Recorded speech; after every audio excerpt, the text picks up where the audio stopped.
Minha nora me olhou nos olhos sem piscar e disse, enquanto rasgava meu convite: "Você não pisa no meu casamento. Suma daqui." Senti o gosto amargo na boca, mas não derramei uma única lágrima. Apenas recolhi os pedaços de papel do chão com um sorriso gélido. Ela virou as costas com a certeza absoluta da vitória. Mas quando chegou ao salão de luxo no dia seguinte, vestida de noiva, e viu que não tinha ninguém, ficou paralisada. 15 de março, 3:30 da tarde. Eu estava no meu escritório em casa, de óculos de leitura pendurado na ponta do nariz, revisando planilhas de fluxo de caixa de um cliente quando a campainha tocou. O som me arrancou da concentração. Olhei para o relógio. Ninguém tinha avisado que viria. Franzi a testa, fechei o notebook devagar e caminhei até o interfone. A imagem granulada da câmera mostrava Marina parada na porta do prédio. Minha filha, sozinha, sem aviso prévio. Um frio subiu pela minha espinha. Marina nunca aparecia sem avisar. Ela não era do tipo que fazia visitas espontâneas. Tudo na vida dela era calculado, agendado, planejado com semanas de antecedência. Se ela estava ali, de surpresa, às 3 da tarde de uma terça-feira qualquer, alguma coisa estava errada. Apertei o botão. "Oi, filha. Sobe." Nem esperei resposta. Destravei a porta do apartamento e voltei para a sala. Meu coração batia mais rápido do que deveria. Tentei me acalmar. Podia ser qualquer coisa. Podia ser visita rápida. Podia ser assunto de última hora sobre o casamento. Podia ser bobagem minha achar que havia algo de errado só porque ela não tinha ligado antes. Mas quando a porta do elevador abriu e Marina entrou no corredor, eu soube. Não foi o que ela disse. Foi o jeito como andou. Passos firmes demais. Decididos demais. Ela não veio aqui para conversar. Veio para executar. Entrou sem bater. Jogou a bolsa Prada no sofá, aquela bolsa bege de couro macio que eu tinha dado de presente no aniversário dela, 6 meses atrás, e ficou de pé no meio da sala, de braços cruzados, óculos escuros ainda no rosto, mesmo dentro de casa. "Precisamos conversar." A voz não tinha afeto, tinha comando. Eu respirei fundo. Não ia deixar que ela percebesse o nó que já estava se formando no meu estômago. "Claro, filha. Senta. Quer água? Café?" "Não quero nada. Isso aqui vai ser rápido." Sentei na poltrona perto da janela. Marina continuou de pé. Posição estratégica. Ela sempre fazia isso. Ficava em pé quando queria dominar a conversa. Aprendi a reconhecer esse tipo de linguagem corporal nos meus 30 anos trabalhando em banco. A pessoa que fica de pé enquanto a outra está sentada assume controle psicológico da situação. É hierarquia silenciosa. Mas dessa vez tinha algo diferente. Não era só a postura, era o sorriso. Um sorriso pequeno, quase imperceptível, nos cantos da boca, como se ela estivesse segurando uma informação deliciosa que mal podia esperar para soltar. Como gato com rato preso debaixo da pata, saboreando o momento antes do golpe final. "Mãe, sobre o casamento..." Meu coração deu um pulo. Finalmente. Finalmente ela ia me incluir de verdade. Fazia 3 semanas desde que tinha me entregue o convite. Aquele envelope branco com meu nome escrito em caligrafia dourada, todo enfeitado com lacre de cera, e desde então não tínhamos conversado sobre nada. Cada vez que eu perguntava sobre os preparativos, Marina desviava. "Ainda tá tudo em aberto, mãe. Quando fechar eu te aviso." Eu tinha aceitado. Tinha engolido a exclusão silenciosa. Tinha fingido que não doía. Porque eu queria acreditar que, no fim das contas, no dia, eu estaria lá. Mãe é mãe. Não importa o quanto a filha te afaste durante os preparativos. No altar, você vai estar presente. Pelo menos era isso que eu repetia para mim mesma toda noite antes de dormir. "Sobre o quê, filha?" Marina tirou os óculos escuros devagar. Me encarou com aqueles olhos cinzentos, idênticos aos meus. Mas não tinha nada de mim naquele olhar. Era gelo puro. "Você não vai." Silêncio. Pisquei. "Como assim eu não vou?" "Você não vai ao meu casamento, mãe. Não quero você lá." O mundo parou. Eu ouvi as palavras. Cada uma delas entrou pelos meus ouvidos, desceu pela garganta, chegou no estômago e virou chumbo. Mas meu cérebro se recusava a processar. Não podia ser isso. Não podia ser o que eu estava ouvindo. Marina, você tá falando sério? Completamente. Ela enfiou a mão dentro da bolsa. Fuçou lá dentro com calma calculada. Tirou um envelope branco. Meu convite. Aquele mesmo que ela tinha me entregado 3 semanas atrás. Aquele que eu tinha guardado na gaveta da cômoda do quarto, embrulhado em papel de seda, porque era importante. Porque era o casamento da minha filha. Eu só vim te entregar isso pessoalmente para não ter mal entendido. E então ela rasgou. Rasgou o convite ao meio. Direto. Sem hesitação.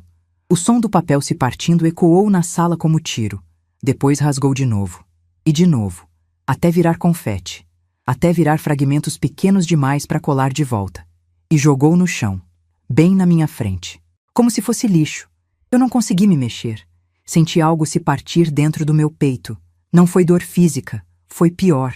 Foi como se alguém tivesse arrancado uma parte de mim que eu nem sabia que existia e jogado fora junto com os pedaços de papel. Minha visão embaçou. Não de lágrima, de descrença, de choque. Por quê? A voz que saiu da minha boca não parecia minha. Era fraca, trêmula, pequena. Marina sorriu. Não, não foi sorriso. Foi um esgar de satisfação pura. Olhos brilhando, como criança que acabou de ganhar o brinquedo que queria. Porque você não se encaixa, mãe. Cada palavra foi dita devagar, mastigada, saboreada. A família do Bernardo é de outro nível. Gente fina, gente tradicional, gente que importa. E você? Pausa dramática. Bem, você é conveniente quando eu preciso de dinheiro emprestado, mas para foto de casamento? Não. Conveniente. A palavra me acertou como soco no estômago. Eu sou sua mãe, Marina. E eu sou adulta. E essa é minha decisão. Ela colocou os óculos escuros de volta. Gesto final. Conversa encerrada. A mãe do Bernardo achou melhor também. Disse que você ia destoar. Destoar de quê? De tudo. Marina deu de ombros, como se estivesse explicando algo óbvio para criança burra. Do ambiente, das pessoas. Você é divorciada, mãe. Mora sozinha. Trabalha com essas consultorias freelancer. Que imagem isso passa? A família do Bernardo é conservadora, tradicional. Eles não aceitam bem essas modernidades. Modernidades. Fiquei em silêncio tentando processar a enormidade do que estava sendo dito. Eu, Teresa Gomes Menezes, ex-gerente de banco, consultora financeira independente, mulher que construiu carreira sozinha numa época em que mulher mal conseguia entrar em sala de reunião sem ser chamada de secretária. Eu era modernidade indesejada, eu era inadequada, eu era descartável. Levantei devagar, minhas pernas tremiam, senti tontura, mas consegui ficar de pé. Olhei para ela, minha filha, que eu carreguei por 9 meses, que eu embalei nos braços quando era bebê, que eu cuidei em cada febre, em cada pesadelo, em cada decepção. E não reconheci nada. Sai da minha casa. Marina riu. Foi uma risada curta, debochada, como se eu tivesse contado piada sem graça. Já vou mesmo. Só vim deixar claro para não ter drama no dia. Não quero você aparecendo no salão fazendo escândalo. Seria constrangedor para todo mundo. Constrangedor. Sai. Da. Minha. Casa. Ela pegou a bolsa. Foi até a porta. Mas antes de sair, virou para mim uma última vez. E o que ela disse em seguida foi a coisa mais cruel que eu já ouvi na vida. Ah, e mãe, obrigada por pagar a festa. O buffet ficou lindo. A decoração tá um sonho. Você tem gosto excelente quando quer. E piscou. Um pisco lento. Cúmplice. Como se fôssemos amigas compartilhando o segredo. A porta bateu. O silêncio que caiu na sala foi absoluto. Fiquei ali parada, sozinha, olhando para os fragmentos de papel espalhados no chão de madeira envernizada. Meu convite. Meu nome escrito em dourado. Rasgado. Jogado fora. Como lixo. Obrigada por pagar a festa.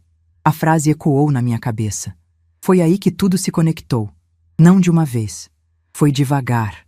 Como quando você olha para quebra-cabeça e de repente percebe que as peças que estavam espalhadas formam um desenho que sempre esteve ali, esperando você enxergar.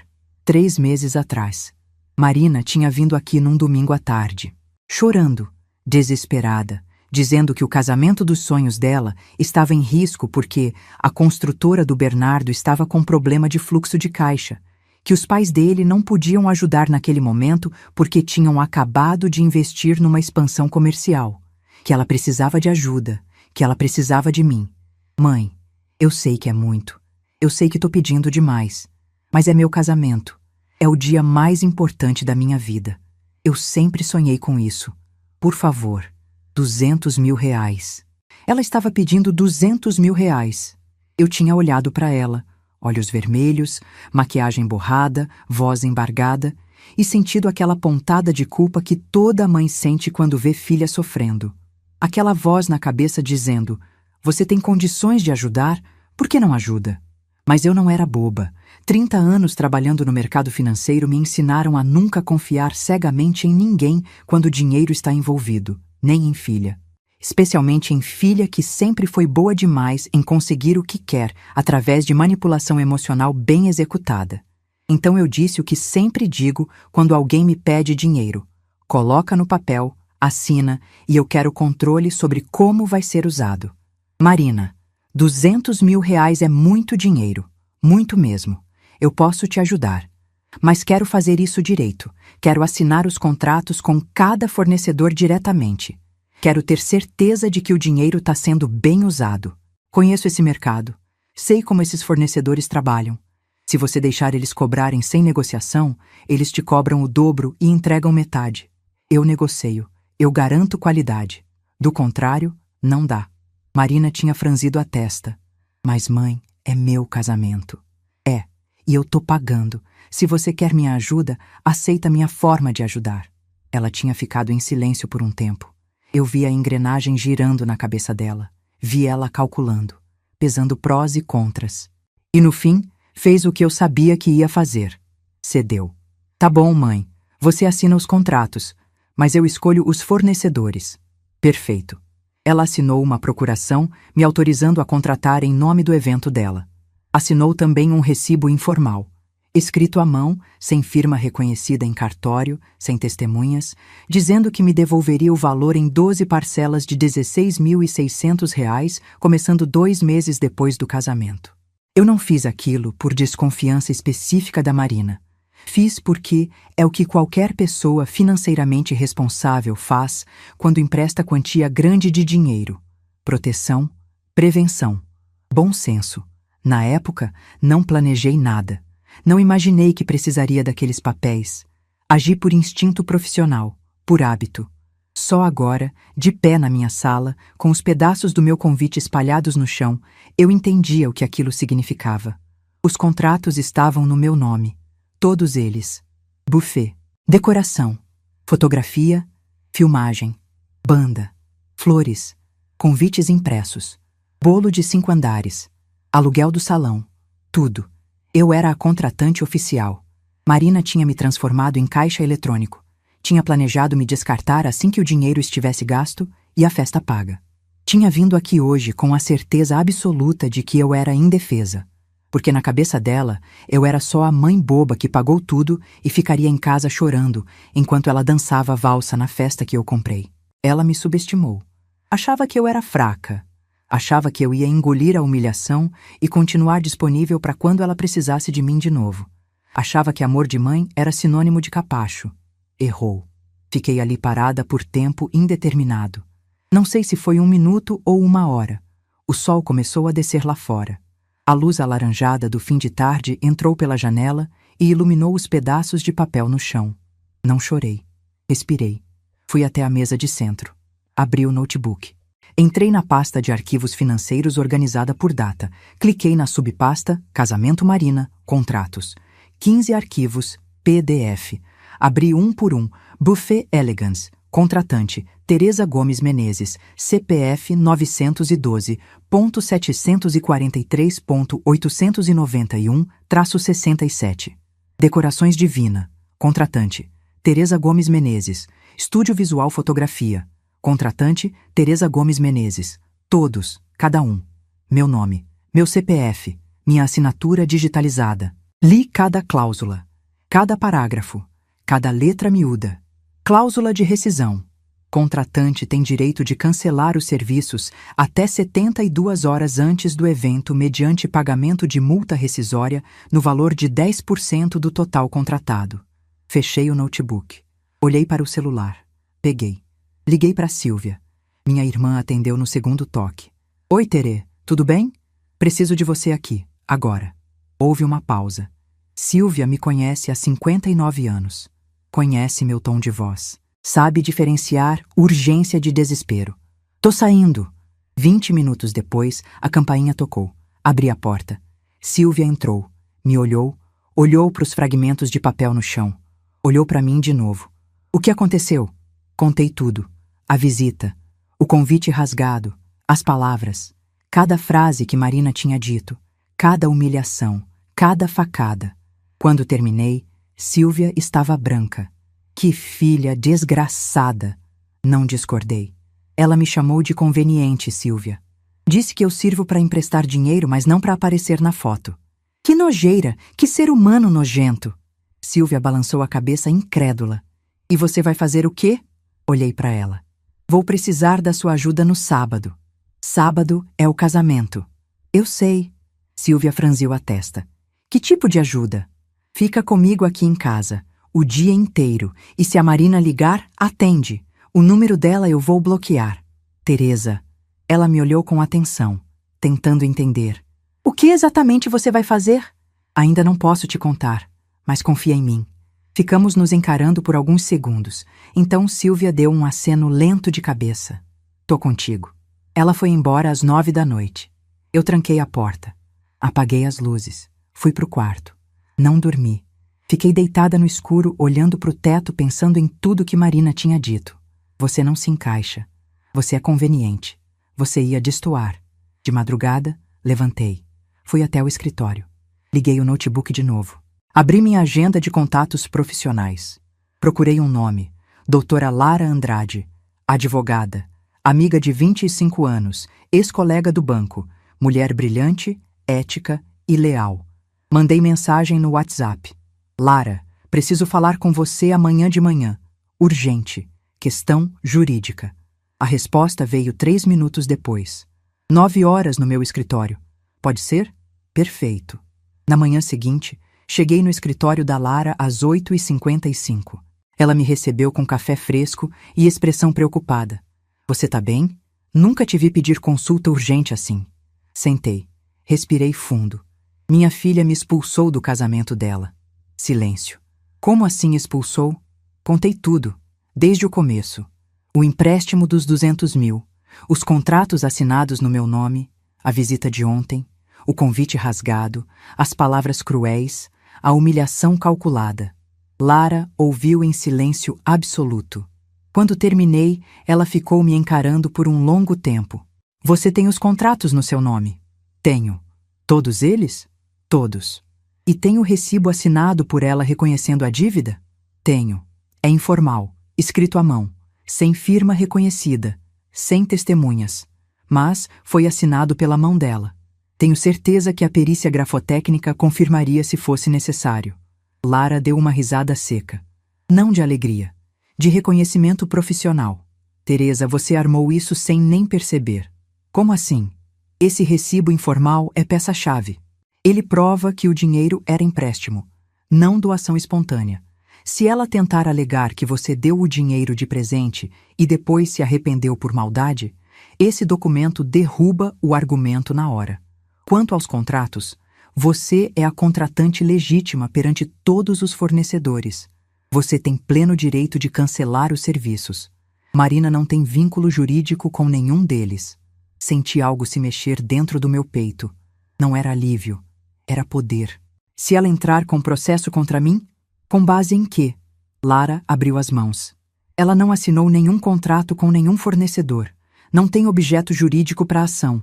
Qualquer tentativa seria extinta por falta de relação contratual comprovada e ainda correria o risco de ser enquadrada como litigância de má-fé dada a situação toda. Você está juridicamente blindada, Teresa. Então eu posso cancelar tudo? Lara me olhou nos olhos. Pode. E sinceramente? Na minha opinião pessoal, como sua amiga? Deve. Saí do escritório da Lara às 10h30 da manhã. Sentei no carro, peguei o celular, abri a pasta de contratos de novo e comecei a ligar. Um por um. Buffet Elegance. Bom dia. Aqui é Teresa Gomes Menezes. Sou a contratante do evento do dia 5 de abril. Preciso cancelar. Silêncio do outro lado. A senhora tem certeza? Falta menos de uma semana. Tenho absoluta certeza. Mas já tá tudo encomendado. A comida, as bebidas, a equipe. Eu sei. E aceito pagar a multa rescisória prevista em contrato. 10% do valor total. Podem enviar o boleto. Pausa longa. Tá bem, dona Teresa. Vou processar o cancelamento. Desliguei. Próximo. Decorações Divina. Bom dia, Teresa Gomes Menezes, contratante do evento dia 5 de abril. Gostaria de cancelar. Nossa, dona Teresa, aconteceu alguma coisa? Questões pessoais. Aceito pagar a multa. A senhora não merecia isso.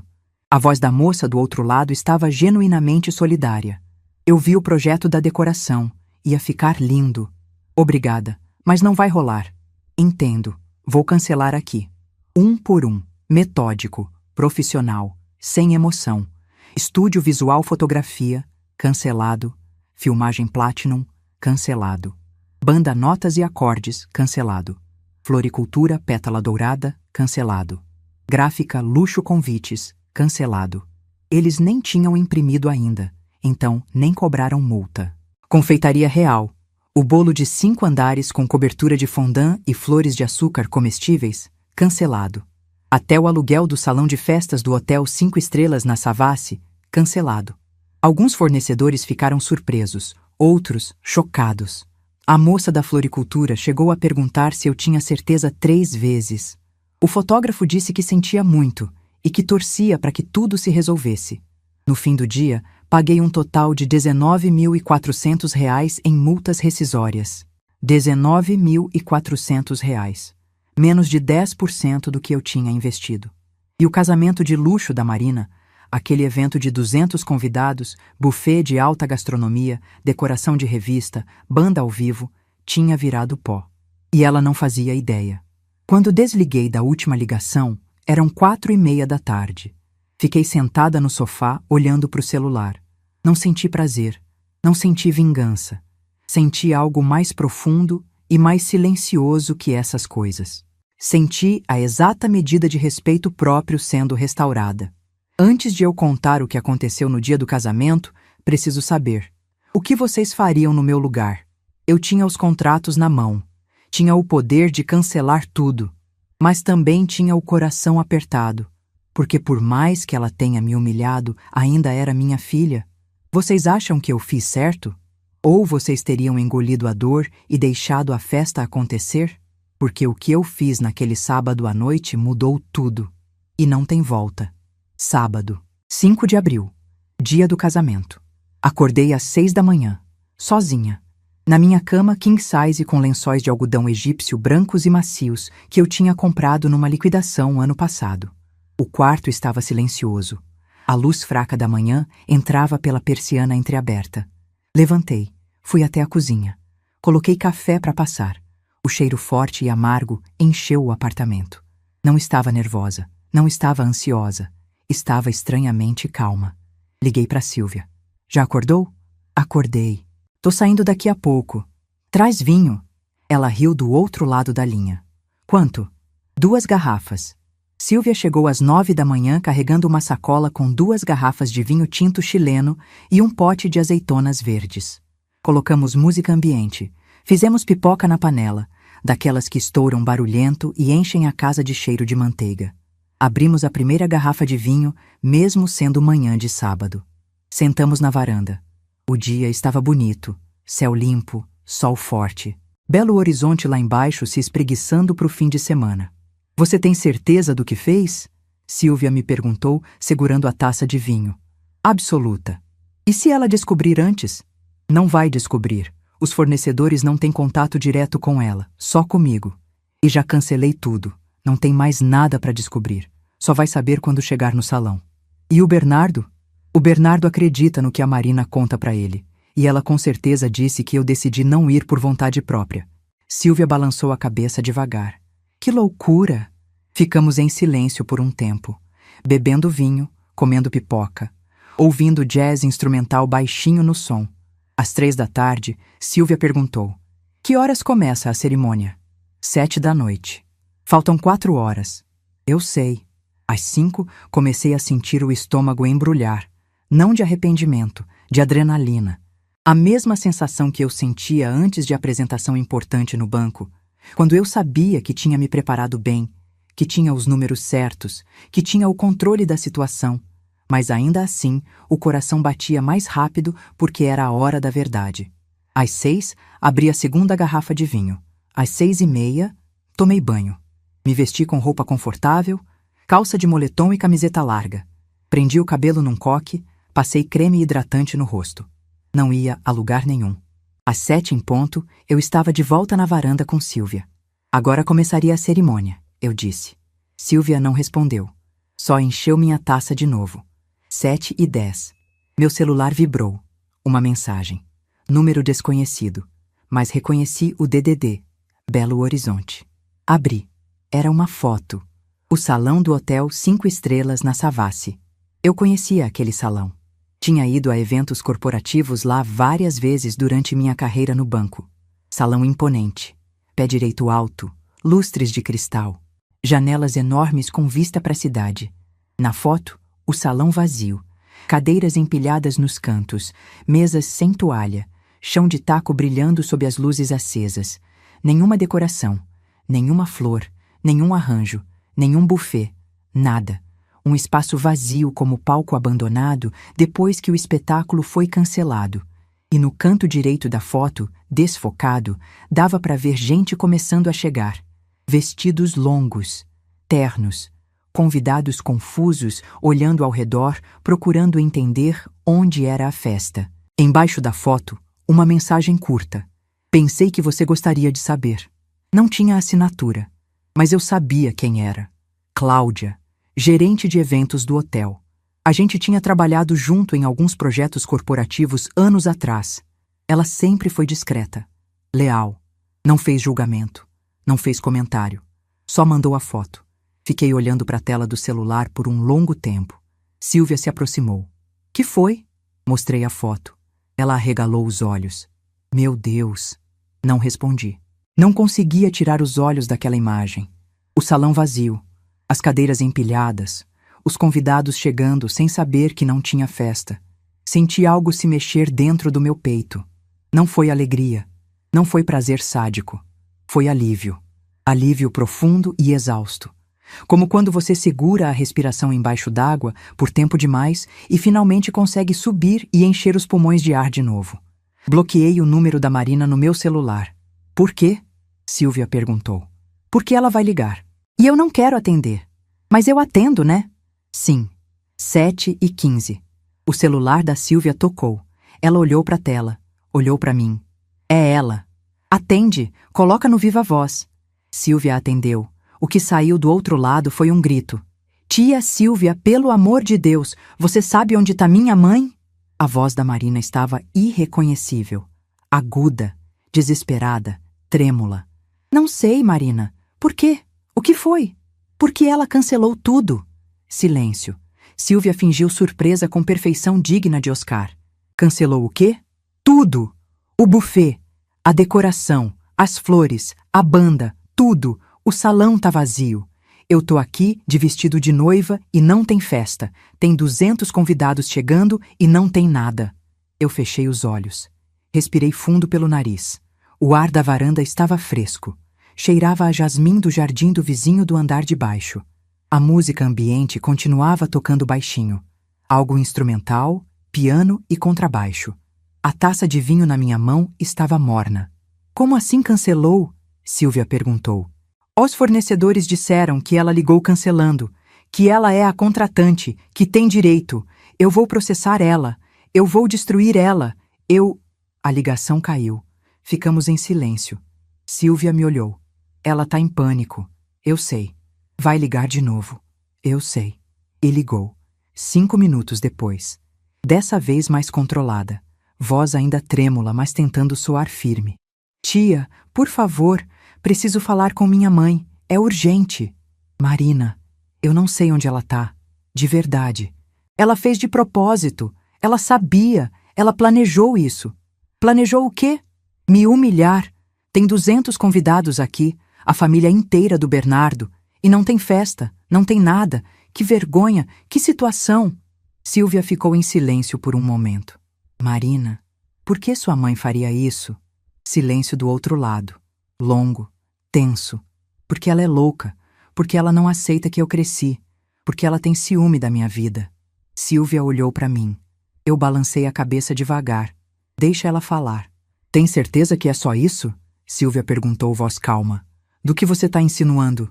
Nada, só acho estranho.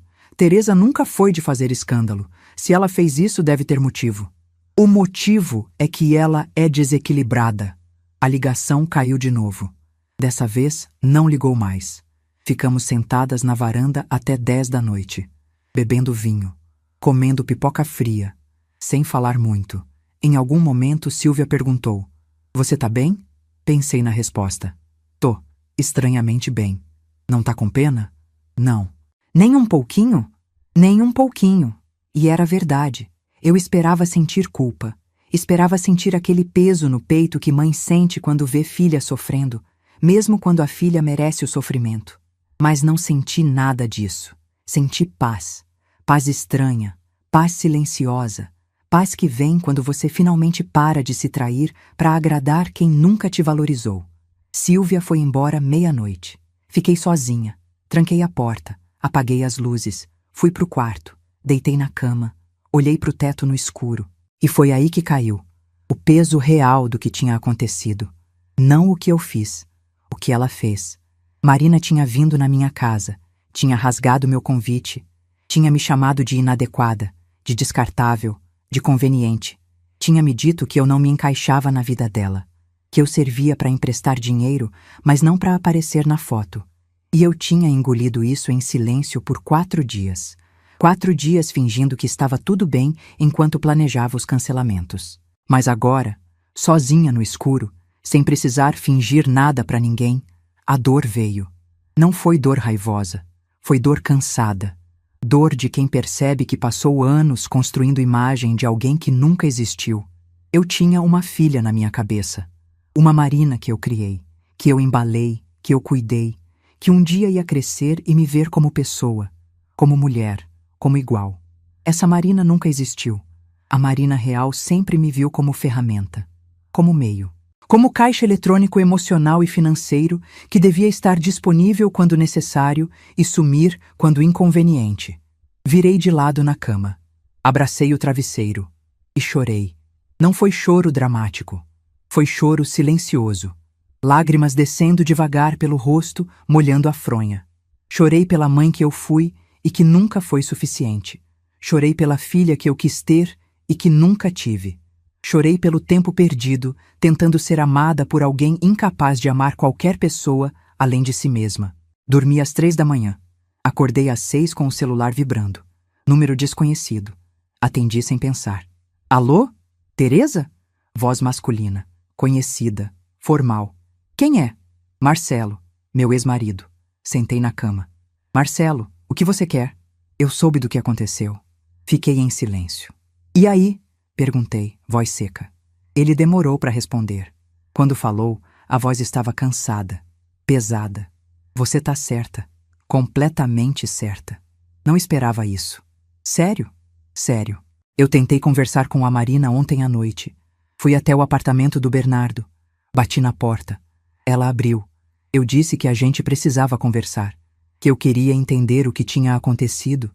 Que tinha ouvido a versão dela, mas queria ouvir a sua também. E ela me xingou. Disse que eu sempre fico do seu lado. Que sou fraco. Que devia te processar junto com ela. Que você destruiu a vida dela de propósito. Que você é psicopata. Que você tem inveja dela. Respirei fundo. E você acreditou nela? Não, porque eu conheço ela, Teresa. Eu sei como ela é. Eu sempre soube. Eu só fingi que não sabia. Porque é mais fácil fingir que sua filha é quem você quer que ela seja do que aceitar quem ela realmente é. Fiquei em silêncio processando aquilo. Ela sempre foi assim, Marcelo continuou. Desde pequena, manipuladora, calculista, incapaz de aceitar responsabilidade pelos próprios erros. E eu deixei, cobri, justifiquei. Porque eu tinha medo de olhar para ela e ver o que eu ajudei a criar. Por que você tá me ligando, Marcelo? Porque eu te devo um pedido de desculpas, por não ter te apoiado quando você tentava colocar limites nela, por ter achado que você era dura demais, por ter ficado do lado dela tantas vezes quando você estava certa. Senti algo apertar no peito. Aceito o pedido de desculpas. Obrigado. Ficamos em silêncio por um momento. Como ela tá? Perguntei, sem saber bem por que perguntei. Destruída, envergonhada, furiosa. A família do Bernardo ficou chocada com o escândalo todo. Chamam ela de descontrolada, de histérica. A mãe dele disse que a Marina tem problemas emocionais sérios. O casamento já começou rachado. Não senti alegria com isso. Senti o peso inevitável das escolhas chegando em quem as fez. Eu não fiz isso para destruir ela, Marcelo. Eu sei. Fiz porque ela me humilhou, porque ela me usou, porque ela me descartou. E porque eu cansei de ser invisível na vida dela. Eu sei, ele repetiu. E você fez o certo. Desligamos. Fiquei sentada na cama olhando para o celular. A luz da manhã entrava pela janela. Domingo. Belo Horizonte acordando devagar lá fora. Levantei, fui até a cozinha, fiz café. Sentei na varanda com a xícara quente nas mãos. E pela primeira vez em 4 dias, sorri.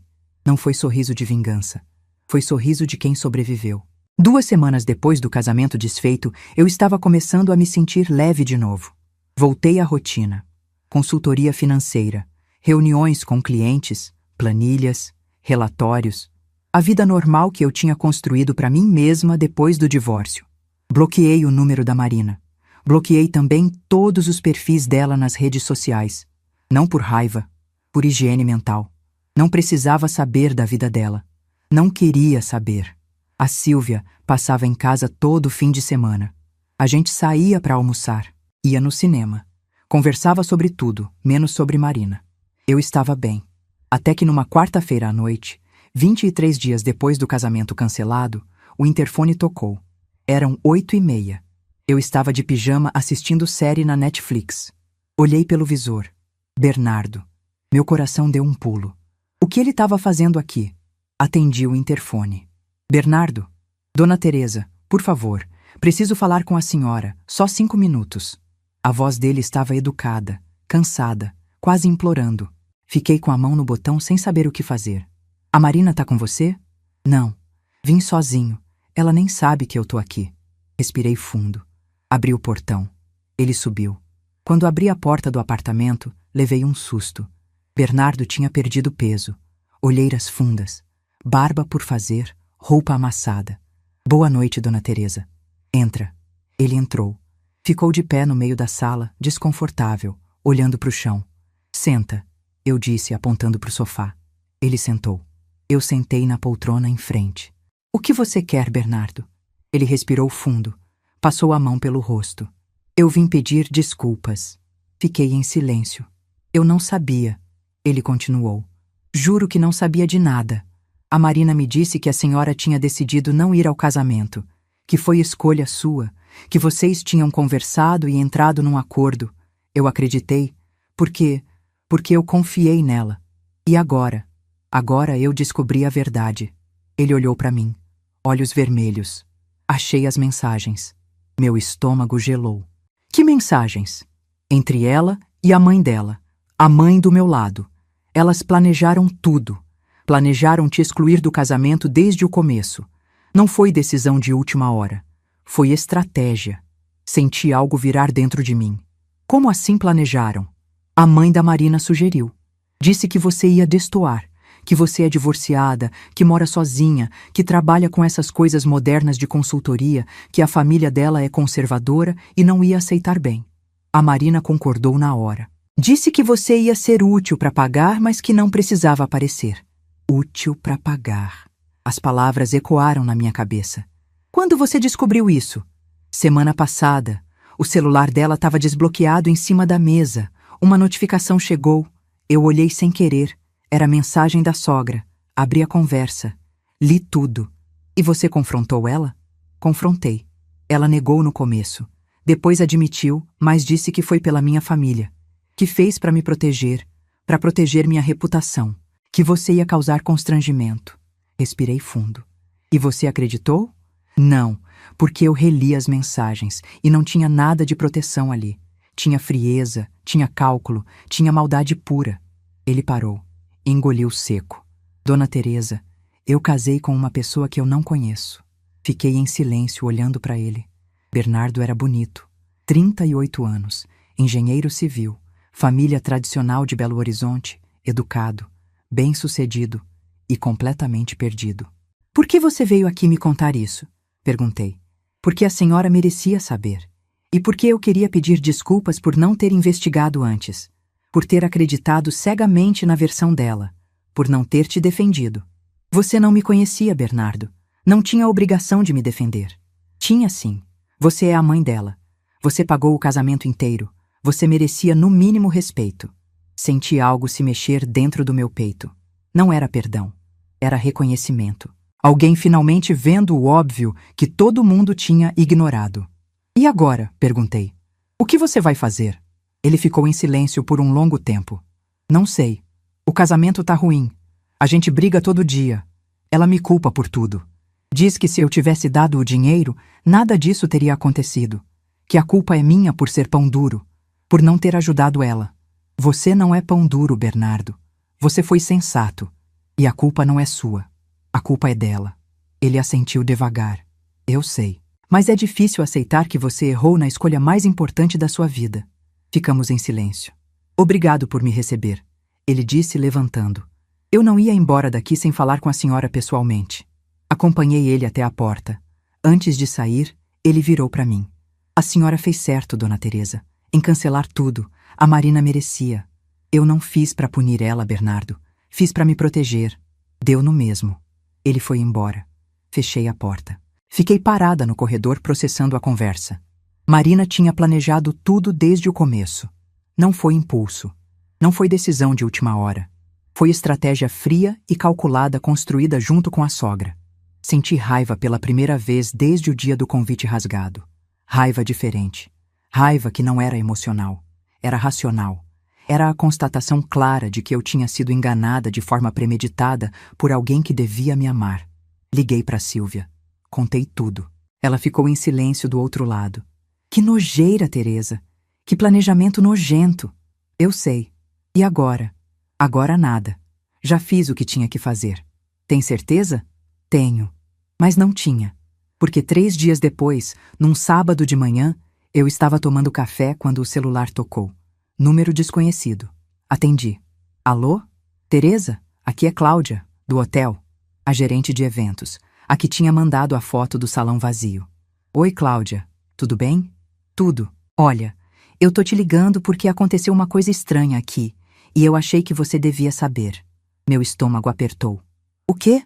Sua filha veio aqui ontem, com um advogado. Pediu acesso aos contratos do evento. Disse que vai te processar por danos morais e materiais. Que você agiu de má fé. Que causou constrangimento público. Senti o sangue gelar. E vocês mostraram os contratos? Mostramos. São documentos que ela tem direito de acessar, já que era o evento dela. Mas eu avisei o advogado que você era a contratante oficial, que ela não tinha vínculo jurídico com o hotel. Ele anotou tudo. Obrigada por me avisar, Cláudia. De nada, fica esperta. Desliguei. Fiquei sentada na mesa da cozinha olhando para o celular. Marina ia me processar. Liguei para a doutora Lara. Lara, preciso de você. Meia hora depois, eu estava no escritório dela. Contei sobre a visita do Bernardo, sobre as mensagens, sobre a Cláudia, sobre o processo. Lara ouviu tudo com expressão séria. Ela não tem base legal, Teresa. Você era a contratante. Tinha pleno direito de cancelar. O recibo prova que era empréstimo. Ela não vai ganhar. Mas ela pode tentar. Pode. E vai gastar dinheiro com o advogado para perder. Mas se ela quiser, pode tentar. E se ela inventar alguma coisa? Se ela distorcer os fatos? Lara me olhou. Por isso que eu vou te pedir uma coisa. Junta tudo. Todas as provas. Todos os contratos. Todos os comprovantes de pagamento. O recibo assinado por ela. Print das multas rescisórias. Tudo. E me manda. Vou montar um dossiê preventivo. Se ela entrar com processo, a gente responde com tudo isso e pede extinção por falta de fundamento. E ainda cobra dela as custas. Passei o fim de semana organizando documentos, cada contrato, cada comprovante, cada e-mail trocado com os fornecedores, cada boleto de multa rescisória pago. Montei uma pasta digital. Enviei para Lara. Ela respondeu no domingo à noite. Perfeito. Tá tudo aqui. Pode ficar tranquila. Mas eu não ficava tranquila, porque no fundo eu sabia que Marina não ia parar. Ela nunca parava quando se sentia injustiçada, mesmo quando a injustiça era imaginária. E eu estava certa, porque na terça-feira seguinte eu recebi a notificação. Ação judicial. Marina Menezes versus Tereza Gomes Menezes. Pedido. Indenização por danos morais no valor de R$500 mil. Pedido de devolução dos R$200 mil, alegando doação e não empréstimo. R$700 mil. Sentei no sofá com o papel na mão. Li cada linha.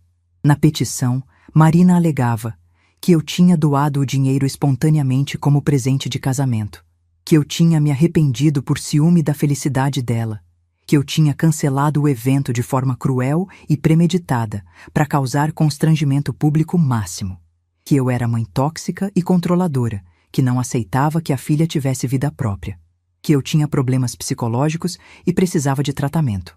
Terminei de ler. Coloquei o papel em cima da mesa. Liguei para Lara. Recebi. Eu também. Já tô preparando a resposta. Tereza, respira. Isso aqui não vai dar em nada. É processo vazio, mas a gente vai responder com tudo. E ela vai sair perdendo. Quando? 2 semanas. Prazo legal para contestação. Desliguei. Fiquei sentada no silêncio do apartamento. Marina não queria justiça, queria destruição, queria me ver quebrada, humilhada, arrependida. E pela primeira vez desde que tudo começou, senti medo. Não de perder o processo, de perder a paz que eu tinha construído depois de tanto tempo. 2 semanas depois de receber a notificação do processo, eu estava no escritório da doutora Lara revisando a contestação. Não era documento simples, era arsenal. Lara tinha montado peça de 43 páginas com todos os documentos anexados. Cópia de todos os 15 contratos, mostrando meu nome como contratante oficial. Cópia do recibo assinado pela Marina, reconhecendo o empréstimo de R$200 mil em 12 parcelas. Print de todas as conversas de WhatsApp, onde ela pedia o dinheiro dizendo explicitamente que era empréstimo. Comprovantes bancários das transferências. Comprovantes de pagamento das multas rescisórias. Declaração da Cláudia, gerente do hotel, confirmando que eu era a única contratante e que Marina nunca assinou nada. Laudo de perícia grafotécnica, que Lara tinha pedido preventivamente, confirmando que a assinatura no recibo era autêntica. Lara terminou de revisar e me olhou. Pronto. Isso aqui enterra qualquer alegação dela. Não tem como ela sustentar que foi doação quando existe recibo assinado, dizendo o contrário. Não tem como alegar dano moral quando ela não tinha vínculo contratual com nenhum fornecedor. E não tem como me processar por cancelar contratos que estavam no meu nome. E a parte dela me chamando de mãe tóxica? Lara deu um sorriso seco. Isso é achismo, não tem valor probatório. E ainda pode ser usado contra ela como litigância de má-fé e ofensa gratuita. Já coloquei na contestação pedido de reconhecimento de má-fé processual com aplicação de multa. Quanto? 20% do valor da causa, R$140 mil. Senti algo apertar no peito. Ela vai ter que pagar isso? Se o juiz acolher, sim. E as chances são grandes. Processo sem fundamento, baseado em narrativa falsa, com prova documental contrária. É má-fé clara. E se ela não tiver dinheiro? Aí ela entra em dívida e pode ter penhora de bens se não pagar. Respirei fundo. Protocola. Lara protocolou a contestação naquele mesmo dia. 1 semana depois, recebi mensagem dela. Juiz já despachou. Marcou audiência de conciliação para daqui 15 dias. Você quer tentar acordo? Respondi imediatamente. Não. Tem certeza? Conciliação é chance de encerrar isso sem desgaste. Absoluta. Não quero acordo. Quero sentença. Lara levou alguns segundos para responder. Ok. Vamos até o fim, então. Dia da audiência. Fórum, 9ª Vara Civil. 10 da manhã. Cheguei 15 minutos antes. Lara já estava esperando na porta da sala de audiências. Pronta? Pronta. Entramos. A sala era pequena, mesa redonda, cadeiras de couro gasto, ar-condicionado barulhento, cheiro de papel velho e café requentado. Marina ainda não tinha chegado. Sentamos. Esperamos. 10h05. A porta abriu. Marina entrou. Levei um susto. Ela estava diferente. Magra demais. Olheiras profundas. Cabelo preso num rabo de cavalo desleixado. Roupa preta. Calça social e blusa de manga comprida. Mas amarrotada. Sem maquiagem. Atrás dela, um homem de terno cinza. Advogado dela. Ela me viu. Nossos olhos se encontraram. Esperei desprezo. Esperei raiva. Mas o que eu vi foi algo diferente. Foi ódio. Puro. Concentrado. Destilado. Ela desviou o olhar e sentou do outro lado da mesa. O juiz entrou. Homem de uns 50 e poucos anos. Careca. Óculos redondo. Expressão cansada de quem já viu processo demais. Bom dia. Vamos lá. Processo número tal. Audiência de conciliação. As partes estão representadas? Lara se apresentou. O advogado da Marina também. Certo. Então vamos direto ao ponto. A autora alega dano moral e devolução de quantia supostamente doada. A ré contestou, apresentando documentação robusta, provando relação contratual legítima e empréstimo formalizado. Li tudo. Antes de qualquer coisa, tem proposta de acordo? Lara olhou para mim. Eu balancei a cabeça. Não, excelência. O juiz olhou para o advogado da Marina. E a parte autora? O advogado cochichou algo com Marina. Ela respondeu rispidamente. Ele suspirou. A autora propõe quitação da dívida do empréstimo mediante abatimento de 50% do valor, alegando dificuldade financeira, e desistência mútua dos pedidos de dano moral. Lara me olhou. Eu já sabia a resposta. Não aceito. Marina bateu a mão na mesa. Você tá fazendo isso por vingança. O juiz bateu o martelo. Silêncio. Aqui não é lugar de escândalo. Se a senhora não se controlar, vai ter que se retirar. Marina fechou a boca, mas o olhar continuava fuzilando. O juiz respirou fundo. Muito bem. Não havendo acordo, vou converter em instrução. Vou dar prazo de 10 dias para ambas as partes apresentarem rol de testemunhas, se desejarem. Depois marco audiência de instrução e julgamento. Mais alguma coisa? Lara levantou a mão. Excelência, renovo o pedido de reconhecimento de litigância de má-fé já exposto na contestação. A prova documental é clara. Não há base fática nem jurídica para a ação. O juiz folheou o processo. Vou analisar. Decisão sai em sentença. Bateu o martelo. Encerrada a audiência. Levantamos. Marina saiu primeiro. Não olhou para mim. Não falou nada. Mas antes de sair da sala, parou na porta e virou. Me encarou. E disse baixinho, só para eu ouvir. Você vai pagar por isso. Não respondi. Ela saiu. Lara tocou no meu braço. Ignora. É desespero. Eu sei. Saímos do fórum. No caminho de volta para casa, fiquei pensando na expressão da Marina. Não era só raiva. Era derrotismo consciente. Ela sabia que ia perder. E não sabia lidar com isso. 2 semanas depois, Lara me ligou. Teresa. Saiu a sentença. Meu coração acelerou. E ganhou. Tudo. Pedido dela negado integralmente. Reconhecida má-fé processual. Condenada ao pagamento de multa de R$140 mil, mais custas processuais. Fechei os olhos. Quanto no total? R$153 mil. Silêncio. Ela vai ter que pagar isso? Vai. E se não pagar, entra em execução. Pode ter penhora de bens. Quanto tempo ela tem? 15 dias para pagar voluntariamente. Depois disso, execução forçada. Desliguei. Fiquei sentada no sofá. R$153 mil. Marina tinha entrado com processo tentando receber 700 mil. E ia sair devendo 153 mil. Não senti alegria. Senti peso. Peso de assistir alguém se destruir sozinha e não poder fazer nada porque a pessoa escolheu esse caminho. 3 dias depois, Marcelo me ligou.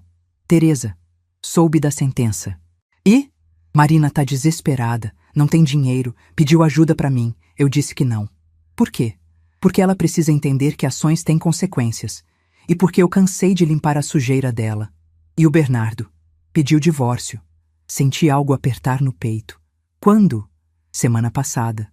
Não aguento mais. Casamento durou 8 meses. 8 meses. Como ela tá? Destruída, morando sozinha. Tentou te ligar várias vezes, mas você não atende. Não vou atender. Eu sei. E você tá certa. Ficamos em silêncio. Teresa, você tá bem? Pensei na resposta honesta. Tô. Aliviada. Fico feliz. Desliguei. A vida seguiu. Marina não pagou a dívida no prazo. Lara entrou com execução. Houve penhora de bens. O apartamento dela, que tinha sido presente de casamento da família do Bernardo, foi penhorado para quitar parte da dívida. Ela teve que se mudar. Voltou a morar de aluguel. E eu segui minha vida. 1 ano e meio depois. Hoje acordo cedo. Sempre acordei. É hábito de quem trabalhou 30 anos em banco. O corpo não esquece. Mas agora acordo diferente. Acordo leve. Levanto. Vou até a cozinha. Coloco o café para passar. Abro a janela. O ar fresco de Belo Horizonte entra. Cheiro de jasmim. Sol nascendo atrás dos prédios. Pego minha xícara. Sento na varanda. Olho para a cidade acordando lá embaixo. Não penso em Marina todo dia. Não penso nem toda semana. Às vezes passa mês sem eu lembrar dela. Quando lembro, não dói mais. É só fato. Ela existiu. Fez o que fez. Sofreu as consequências. Acabou. Depois do processo, a vida da Marina desmoronou peça por peça como prédio mal construído. Bernardo pediu divórcio. Casamento durou 8 meses. Nem chegou a completar 1 ano. O apartamento foi penhorado para pagar a dívida do processo. Ela teve que se mudar. Alugou um lugar pequeno na região da Pampulha. Bem menor, bem mais modesto. A construtora onde ela trabalhava como arquiteta a demitiu. Não por causa do escândalo, oficialmente. Mas todo mundo sabia. Cidade pequena, gente de boca grande. A história do casamento cancelado virou lenda urbana. Você ouviu falar daquela arquiteta que expulsou a própria mãe do casamento e a mãe cancelou a festa? Todo mundo ouviu. Todo mundo comentou. Marina virou sinônimo de filha ingrata. Ninguém quer contratar filha ingrata. Ela tentou abrir escritório próprio. Não deu certo. Faltou cliente. Faltou capital. Faltou reputação. Marcelo me contava. Não porque eu pedia. Porque ele achava que eu tinha direito de saber. Ela tá mal, Teresa, mas é culpa dela. Eu deixei claro. Não vou ajudar. Silvia também tinha notícias. Cidade pequena. Todo mundo conhece todo mundo. Ouvi dizer que ela tá morando sozinha, que não fala com ninguém, que tá isolada. Eu ouvia. Registrava. Não sentia nada. Marina tentou me ligar algumas vezes no primeiro ano. Sempre números diferentes. Eu bloqueava. Não atendia. Não tinha o que falar. Não tinha perdão para dar. Não tinha interesse em reconciliação. Não é ódio. É indiferença. Indiferença saudável. Indiferença de quem se protege. Indiferença de quem entendeu que amor não é obrigação quando vem acompanhado de abuso sistemático. Hoje, 1 ano e meio depois, estou ótima, de verdade. Não é frase feita, é real. Viajei para a Europa com a Silvia 3 meses depois da sentença. Portugal, Espanha, França. 2 semanas comendo, bebendo, rindo, tirando foto, comprando bobagem. Voltei renovada. Não só porque viajei livre. Sem peso, sem culpa, sem aquela voz na cabeça dizendo: será que a Marina precisa de alguma coisa? Aumentei minha carteira de clientes. Consultoria tá indo bem. Comprei 2 salas comerciais para alugar, investimento seguro, renda passiva, aposentadoria tranquila garantida. Comecei a frequentar grupo de leitura. Toda terça à noite. Biblioteca municipal. Gente legal, conversa boa, café depois. Fiz amizades novas, amizades sem história, sem bagagem, só presente. Reencontrei um amor antigo, Felipe, colega da época do banco, viúvo há 3 anos. A gente se esbarrou num café na Savassi. Conversamos, trocamos telefone, saímos para jantar. Depois saímos de novo. E de novo. Nada sério, nada rotulado, só companhia boa. Alguém que me respeita, alguém que me vê. E principalmente, parei de me diminuir. Parei de achar que ser boa significa aceitar desrespeito. Parei de confundir amor com capacho. Parei de carregar culpa por escolhas que outras pessoas fizeram. A Silvia me perguntou uma vez: Você tem saudade da Marina? Fiquei pensando antes de responder. Saudade de quê exatamente? Da filha que eu imaginei que tinha? Essa nunca existiu. Da filha real? Não. Sinto a ausência como se sente a ausência de uma dor que passou. Estranha no começo. Depois, só silêncio. Silvia ficou me olhando por um tempo. Você tá mais leve, Terê. Tô, porque eu me livrei do peso de tentar ser amada por quem nunca me viu. É isso, não é história de vingança. É história de resgate. Resgate da própria dignidade. Resgate do próprio valor. Resgate da capacidade de dizer não para quem te trata como descartável.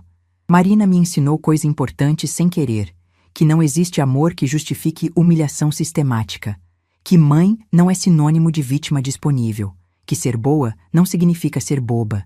Existe diferença enorme entre essas duas coisas. Ser boa é ajudar quem precisa. Ser boba é deixar que usem você e depois te joguem fora. Eu fui boa a vida inteira.